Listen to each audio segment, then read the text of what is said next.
Well, good morning. Happy Thursday to all of you. It's good to be with you this morning. God's blessings on your day. Man, what a beautiful morning outside. But I don't know what happened to the rain. It's getting hot, and I don't like it when it gets hot. My wife, well, I don't like it for a number. One is it's hot, but the other is that Jennifer does not like the heat. And I think I heard it's going to be 109 tomorrow or something like that. What is up with that? We're in Tucson. It's not supposed to get that hot. At least not until September. Anyway, well, it's good to be with you this morning. If you're joining us live on Facebook, go ahead and say hi. If you're joining us on YouTube, go ahead and say hi there too. Couple announcements. First of all, I do not have any birthdays today, so no birthdays that I know of today. And I'm not going to go through the coronavirus stuff like I've been doing. The cases are down. I don't know why. That's not being celebrated in the news, at least in Arizona. So either I'm wrong or whatever. So I'm not even going to deal with it right now. But just know that at least on the Arizona Department of Health Services website, at least they're showing that the cases are down, and that might be good news. So that's something to cling to and to be happy for. Let's see, what else? Other announcements do I have here? Let's see. Yeah, that's about it. So we are in the book of Genesis, and we are looking at chapter 21. And if you'll remember yesterday, we talked about Hagar and Ishmael. Sarah forced Abraham to kick out Hagar and Ishmael. They go out in the desert. They almost die. But God is gracious to them and points out to her some water, so they find water and they're able to live. Because you need water to survive, right? In the desert, it's all about the water. Without water, you perish pretty quickly. That's just the way it is. So we are going to pick up the story. Now, we're kind of leaving Hagar and Ishmael for now. And we're going to go into a little brief story today about what happens next.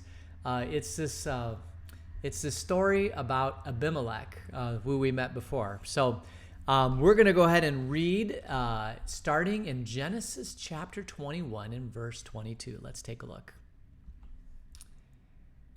So at that time, Abimelech and Phicol, the commander of his forces, said to Abraham, "God is with you in everything you do. Now swear to me here before God that you will not deal falsely with me or my children or my descendants. Show to me the country where you now reside as a foreigner, the same kindness I have shown you." And Abraham says, "I swear it." So if you remember, we came across Abimelech a couple chapters ago. Abraham ends up going into the land where Abimelech lives. Again, tells Abimelech that Sarah is not his wife, it's his sister.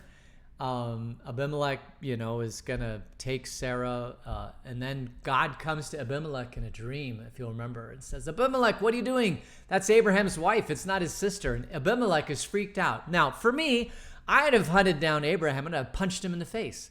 But no. Abimelech, because it came from God and knows that Abraham is a holy man, or at least has the blessing of God, basically gives Abimelech all sorts of gifts and sends Abraham on his way, which I just still find to be amazing that God so much protects Abraham. So anyway, now Abimelech and Abraham are buds, I guess. I don't know. And so Abimelech comes to Abraham and says, "Hey, why don't you swear to me that as you're in my country, because I know you're a man of God, I know you're a prophet or whatever, why don't we just kind of agree that we're going to be friends, and that you're going to show this country that you live in kindness. I'll show you kindness. We'll kind of be at a peaceful relationship." And Abraham says, "Yeah, I swear I'll do that."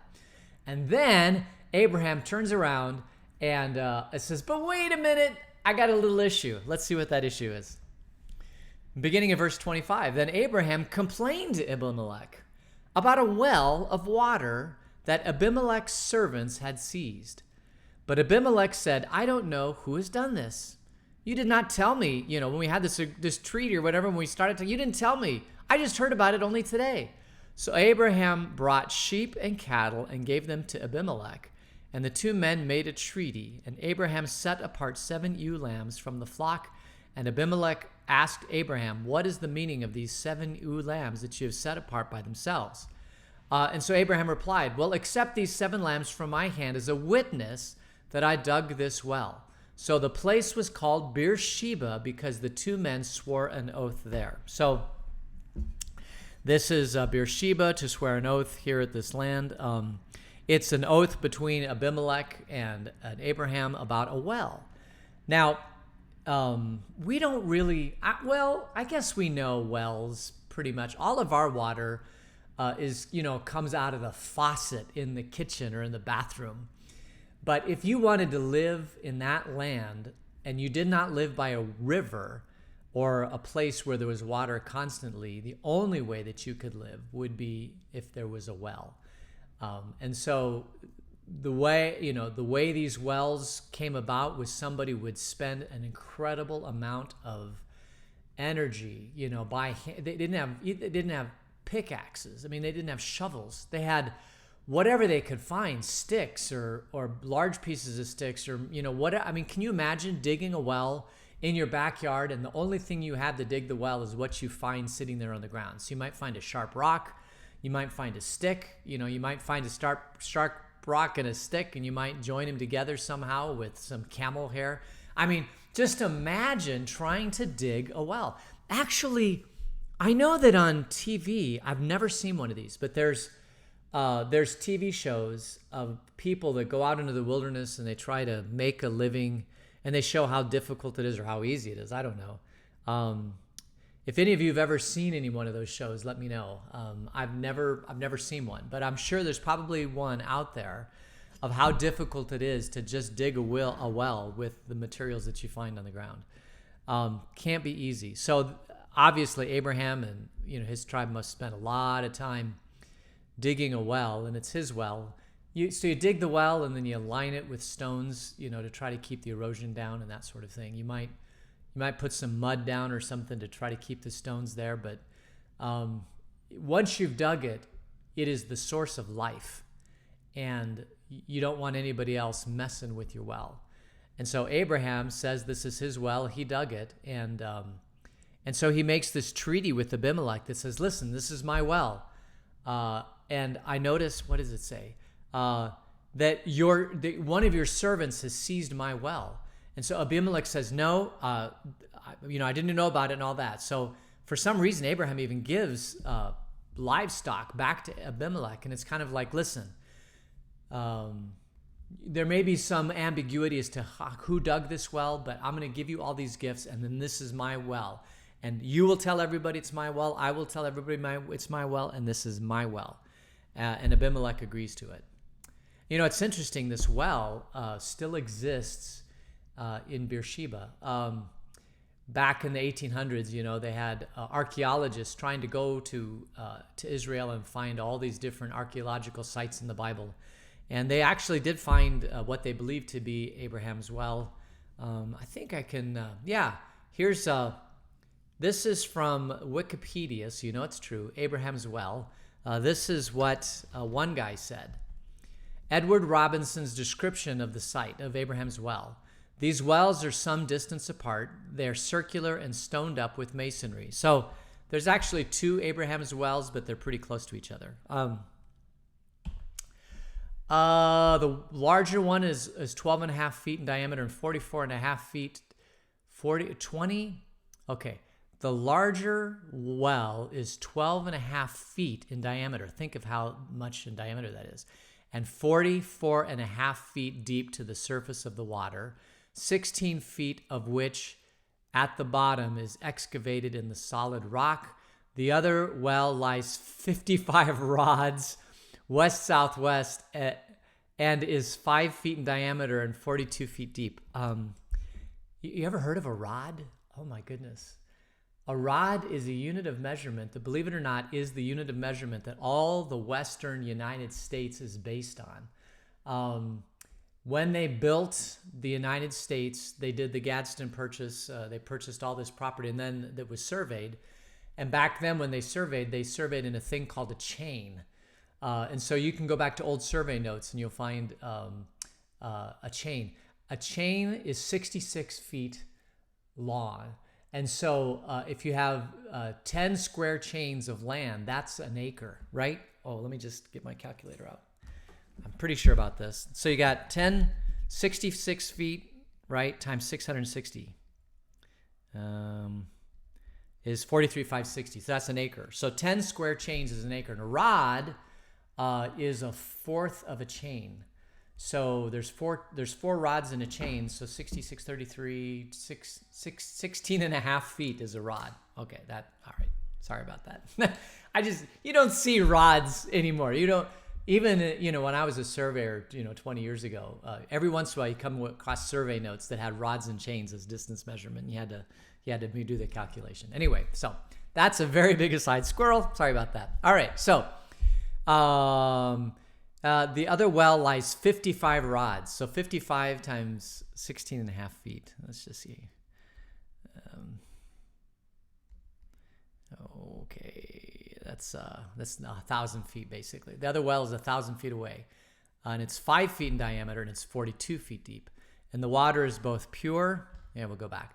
The water is both pure and sweet and in great abundance, the finest indeed we have found since leaving Sinai. Here then is the place where the patriarchs Abraham, Isaac, and Jacob often dwelt. Here Abraham dug perhaps this very well and journeyed from hence with Isaac to Mount Moriah to offer him up there in a sacrifice. So they did find what they believed to be Abraham's well. Let's look at one more. This is another guy. It was also described by Claude Regnier Condor in the late 19th century. The principal well, which is 12 feet 3 inches in diameter and 45 feet deep, lined with rings of masonry to a depth of 28 feet. A second well, 5 feet in diameter, exists about 300 yards, or 1,000 feet, to the west. And on the east is a third, which is dry, 23 feet deep, 9 feet 2 inches in diameter. The sides of the well are furrowed by the ropes of the water drawers, but we made one discovery which was rather disappointing, namely that the masonry is not very ancient. 15 courses down on the south side of the large well, there is a stone with an inscription in Arabic on a tablet dated as well as I could make out 505 AH, or in the 12th century. This stone must be at least as old as those in the mouth, which are furrowed with more than 100 channels by the ropes of 7 centuries of water drawers. Okay, so they found Jacob's well, not Jacob's wells, Abraham's well. So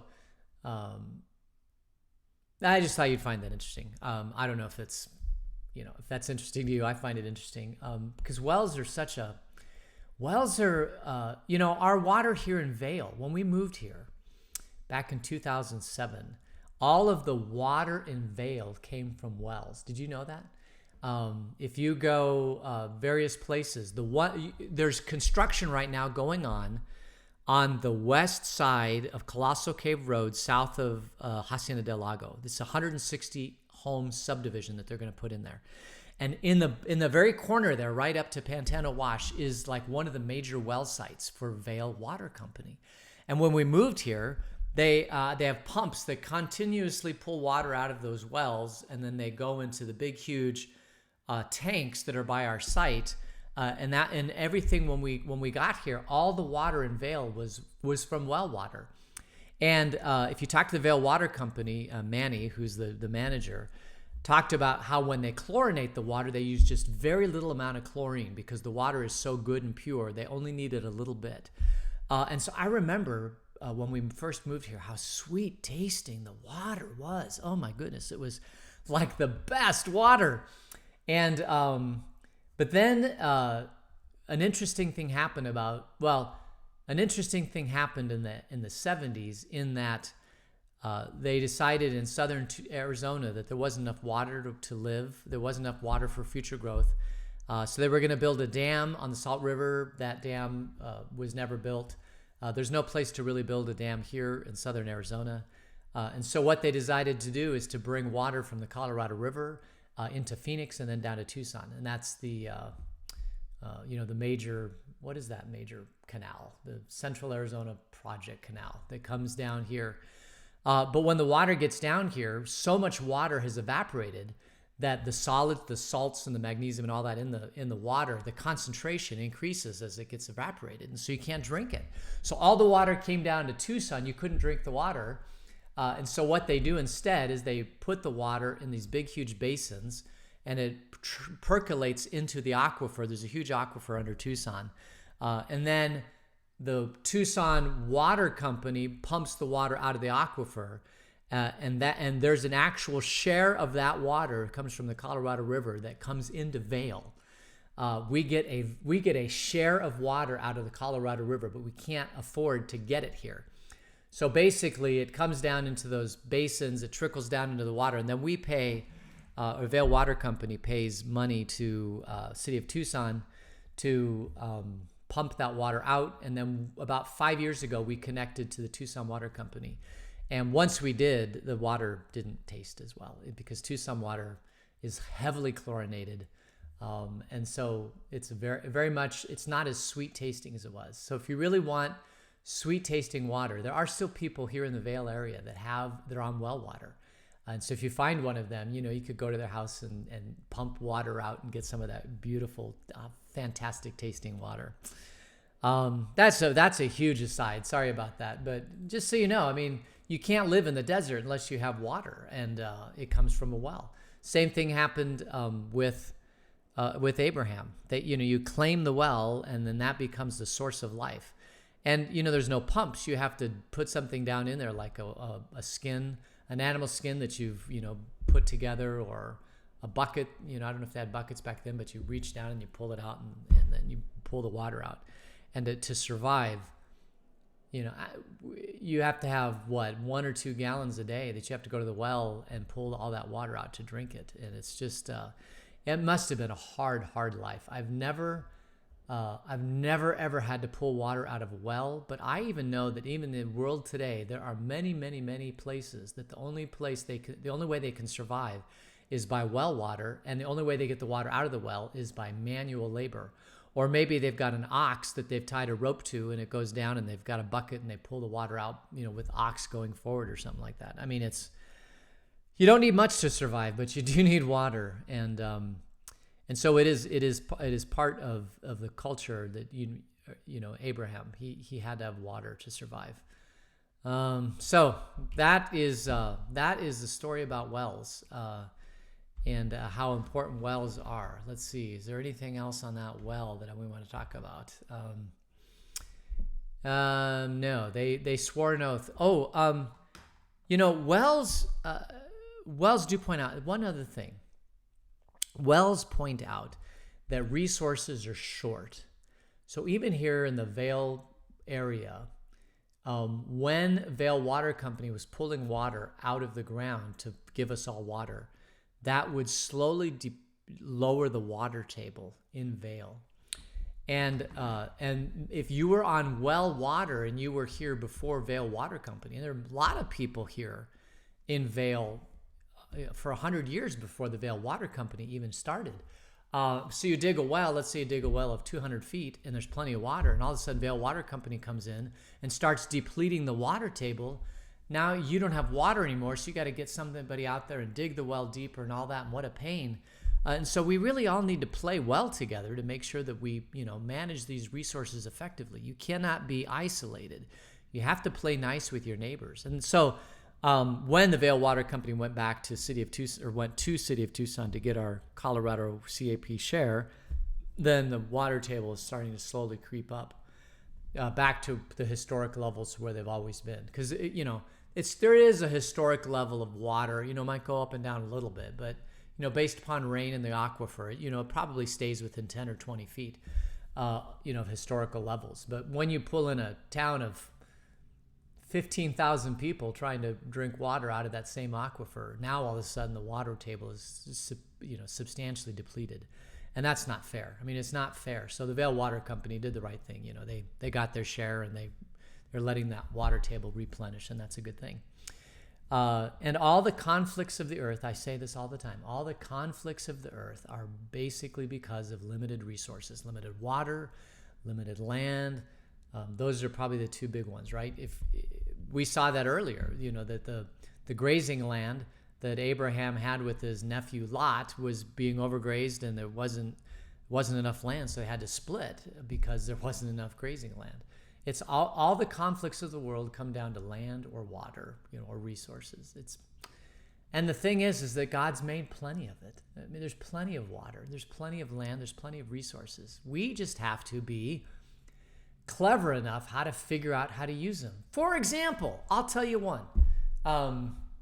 Everybody says in southern Arizona that we're going to run out of water. Well, we're going to run out of water if we keep using water the way we use water, agriculture, showers, and all that sort of thing. But who says that you can't recycle the water that you take a shower in? I mean, instead of using, I think in engineering college, when we were planning water systems, it was like 250 gallons a day per person is what our plan was. But you only need to drink 2 gallons per day. So the other 247 gallons of water are basically to water your lawn, water your plants, take showers, do the dishes and all that. But couldn't we, as human beings, be clever enough to figure out different ways to use the water so we use it all up, right? And you can capture water and rain. I mean, there's plenty of stuff. The reason why we do it the way we do is because wells and the CAP canal are like the cheapest way to do it. But there's other ways to do it that may be a little bit more expensive, but which would raise the cost of living in southern Arizona. But there's other ways to do it. It's not just well water. We could be clever enough. Genesis 1 says, be fruitful and multiply and subdue the earth. Well, that's one of the ways you subdue the earth is figure out how to use the resources that God's given us to the benefit so that we can all live together.